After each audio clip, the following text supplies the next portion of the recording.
CLAT PG की preparation के लिए स्टार्टिंग पॉइंट वो क्या होना चाहिए? That is first thing that you do. Understand the syllabus. Don't just read the syllabus. Especially CLAT PG type के एग्जाम में जहाँ पे सिलेबस बहुत इलस्ट्रेटिव है, लिखा है क्रिमिनल लॉज। क्रिमिनल लॉज में क्या पूछेंगे नहीं बताया रहे। पर previous year question papers analyse करते रहेंगे तो एक अच्छा खासा टाइम चला जाएगा, तो क्या स्ट्रैटेजी होनी चाहिए? पहले 10 दिन तो मैं सिर्फ प्रीवियस ईयर पेपर एनालाइज करूंगा, तो वो मत करो। टेस्ट देते हैं, मार्क्स कम आते तो घबरा जाते हैं। वो ये चीज नहीं सीख पाते हैं कि एक बार पढ़ने से तो हमसे भी नहीं बनता है। ठीक है, बार बार प्रैक्टिस करनी है। इसके लिए मैक्सिमम सिलेबस अपना अभी तुम्हारी सेमेस्टर ब्रेक है ना, तभी खत्म कर लो। ये बहुत अच्छा टाइम है तुम्हारे लिए प्रिपरेशन का, बहुत बहुत अच्छा टाइम है।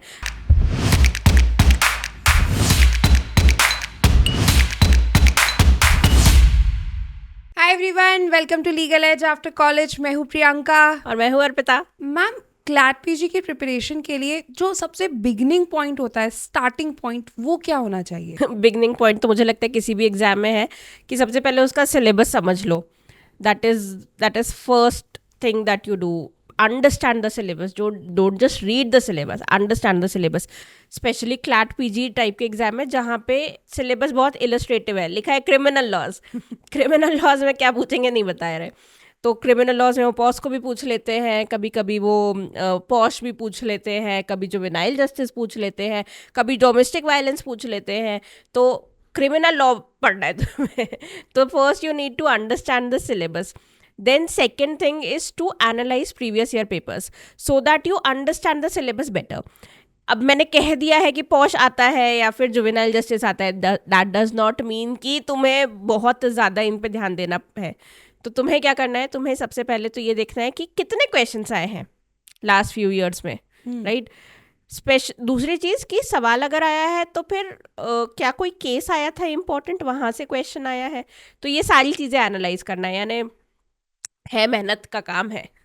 तो मुझे लगता है जैसे बहुत कम टाइम बचता है प्रिपरेशन के लिए, सिलेबस भी तो अगर previous year question papers analyse करते रहेंगे तो एक अच्छा खासा टाइम चला जाएगा, फिर टाइमली सिलेबस कंप्लीशन, रिवीजन और प्रैक्टिस नहीं हो पाता है। तो क्या स्ट्रैटेजी होनी चाहिए किसी भी स्टूडेंट की, किस तरीके से एक टाइमली एनालिसिस हो जाए और प्रिपरेशन भी टाइमली कंप्लीट हो जाए? मुझे लगता है कि पता है, अगर स्टूडेंट अपना टाइम ऐसे अलग अलग से डिवाइड कर रहे हैं ना कि पहले 10 दिन तो मैं सिर्फ प्रीवियस ईयर पेपर एनालाइज करूंगा, तो वो मत करो। ठीक है, कि फिर उसके बाद मैं पढ़ूंगा और थर्ड फेज में मैं प्रैक्टिस करूंगा।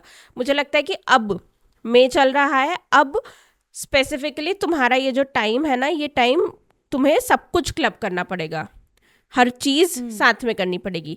तुम्हें पेपर भी साथ में एनालाइज करने हैं, साथ में तुम्हें पढ़ाई भी करनी है, और इसके अलावा तुम्हें प्रैक्टिस भी साथ में करनी है। यानी you need to do all of these things together.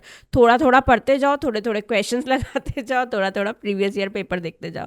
That's all you can do, right.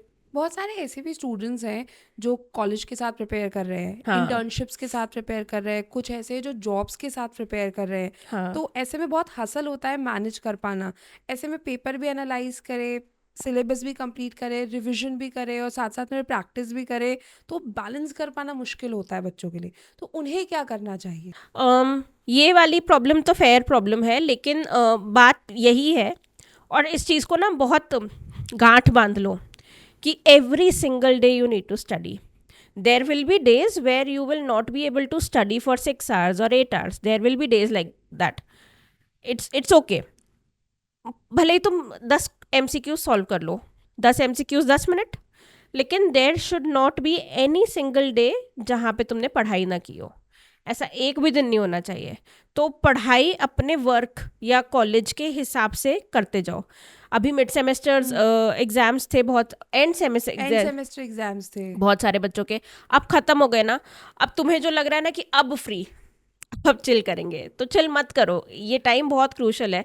ये जो 1 महीने का समय है, इसी महीने में तुम्हें अपनी 80% तैयारी करनी है, क्योंकि इसके बाद जब फिर से कॉलेज शुरू हो जाएंगे, फिर से मिड सेम्स आ जाएंगे, फिर से एंड सेम्स, प्रोजेक्ट्स, वाइवा, तो फिर से तुम्हारी तैयारी कम हो जाएगी। तो ये वाला टाइम है ना, इसको सबसे अच्छे से यूटिलाइज करो, utilize it to the best of your capacity.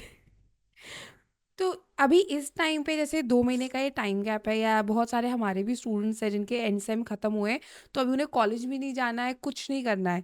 तो ये जो 1.5 या 2 महीने है, उसमें ऐसा क्या अलग कर दें कि जब कॉलेज शुरू हो तो इतना बर्डन नहीं हो स्टूडेंट्स पर? वही प्रीवियस ईयर पेपर देखो, सबसे ज़्यादा बल्कि सब्जेक्ट्स उठा लो सबसे पहले, है ना। ये छोटे मोटे सब्जेक्ट्स है ना, चाहे टैक्स हो गया, चाहे सेबी हो गया, चाहे पॉक्सो हो गया, ये छोटे छोटे जो सब्जेक्ट्स है ना बेटा, ये तो तुम बाद में भी बहुत आसानी से कर पाओगे।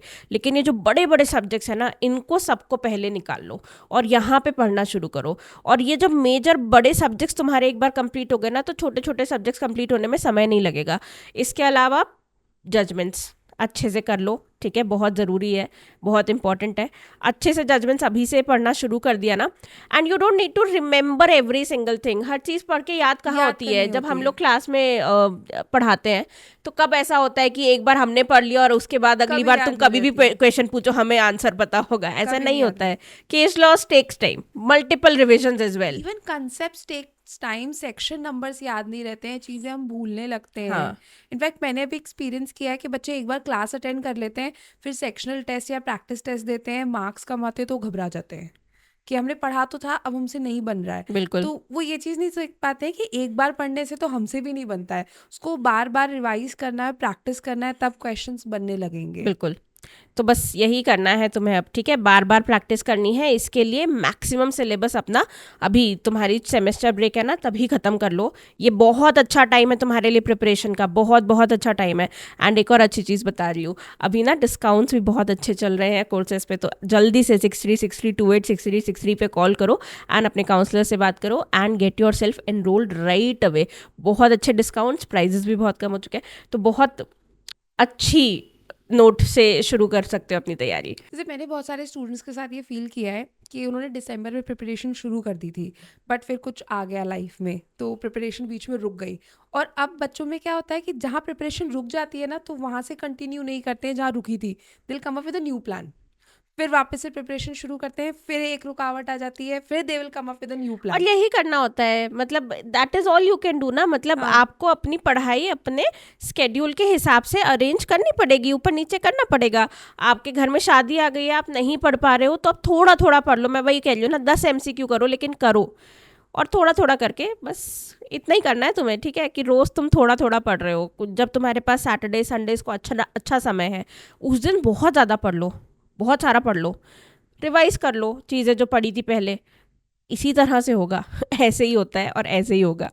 बट व्हाट इफ अगर कोई बिगनिंग ही अभी कर रहा है, इसने अभी तक स्टार्ट बिगिनिंग नहीं अभी किया? भी कर रहे हो तो हो जाता है। मतलब हमारे पास लास्ट ईयर भी बहुत सारे ने मई जून में स्टार्ट किया था and they got a very good rank, तो वो भी हो जाती है। If even if you are starting, तो भी बहुत अच्छी रैंक आ सकती है। लेकिन अब से देर मत करना, ठीक है, मई से ज़्यादा देर मत कर देना। अब तुम पढ़ना शुरू कर दो। कहने का मतलब ये है कि अभी से पढ़ना शुरू कर दो, मई से ज़्यादा डिले मत करना। Make most use of your semester break. सबसे ज़्यादा अभी पढ़ के रख लो, धीरे धीरे बाकी सब रिविजन करते जाओगे ना, तो भी बहुत आसानी से हो जाएगा। लेकिन अभी से पढ़ना स्टार्ट कर देना, ठीक है, don't wait. And you can join our new batch. Yes, all right. Channel को सब्सक्राइब करना मत भूलना, वीडियो को लाइक करना मत भूलना, एंड अगर कोई और क्वेश्चन है तो कमेंट सेक्शन में बताना। Bye bye. Bye.